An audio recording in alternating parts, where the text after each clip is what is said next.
Sunrisers Hyderabad அணியின் கேப்டனாக Aiden Markram தொடர்வதில் சிக்கல் எழுந்துள்ளதாகவும் வரும் சீசனில் கேப்டன்சி மாற்றம் உறுதி என்றும் தகவல் வெளியாகியுள்ளது.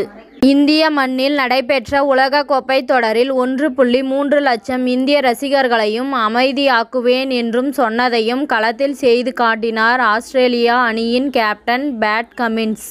இதன் காரணமாகவே ஐபிஎல் தொடரில் பேட் கமின்ஸ் வாங்குவதற்கு பல்வேறு அணிகளும் ஆர்வம் காட்டின.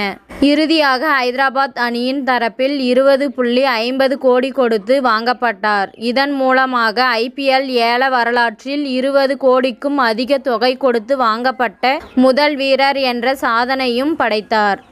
ஏற்கனவே தரமான ஃபாஸ்ட் பவுலர்களை கொண்டு ஹைதராபாத் அணி மீண்டும் பேட் கமின்ஸ் மிகப்பெரிய தொகை கொடுத்து ஏலத்தில் வாங்கியது குழப்பத்தை ஏற்படுத்தியது. இதனிடையே எஸ்ஏ லீக் தொடரில் சன்ரைசர்ஸ் கேப்டவுன் அணி தொடர்ச்சியாக 2வது முறையாக கோப்பையை வென்று சாதனை படைத்தது. இதனால் எய்டன் மார்க்ரம் கேப்டன் பதவியில் மாற்றம் இருக்காது என்றே பார்க்கப்பட்டது. இந்த நிலையில் ஐபிஎல் தொடர் தொடங்குவதற்கு 20 நாட்கள் இருக்கும் சூழலில் ஹைதராபாத் அணியின் உரிமையாளர் காவ்யா மாரன் முக்கிய முடிவை எடுத்துள்ளதாக தெரியவந்துள்ளது. அதன்படி இந்திய ஐபிஎல் சீசனில் ஹைதராபாத் அணியின் கேப்டனாக பேட் கமின்ஸ் நியமிக்க முடிவு எடுக்கப்பட்டுள்ளது. இதற்கான அதிகபூர்வ அறிவிப்பு விரைவில் வெளியாகும் என்று எதிர்பார்க்கப்படுகிறது. காவ்யா மாரனின் இந்த முடிவுக்கு பின் அந்த அணியின் புதிய பயிற்சியாளர் டேனியல் விக்டோரி முக்கிய காரணமாக அமைந்துள்ளார்.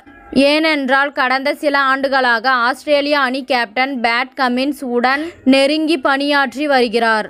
இதனால் கேப்டன் மற்றும் பயிற்சியாளர் இடையில் நல்ல புரிதல் இருக்கும் என்பதால் இந்த முடிவு எடுக்கப்பட்டுள்ளதாக பார்க்கப்படுகிறது. இதனால் மும்பை அணியை தொடர்ந்து ஹைதராபாத் அணியிலும் சலசலப்புகள் எழுவதற்கு வாய்ப்புகள் உள்ளது. இத்துடன் இந்த செய்தி முடிவடைகிறது. நன்றி, வணக்கம். மீண்டும் அடுத்த வீடியோவில் சந்திப்போம்.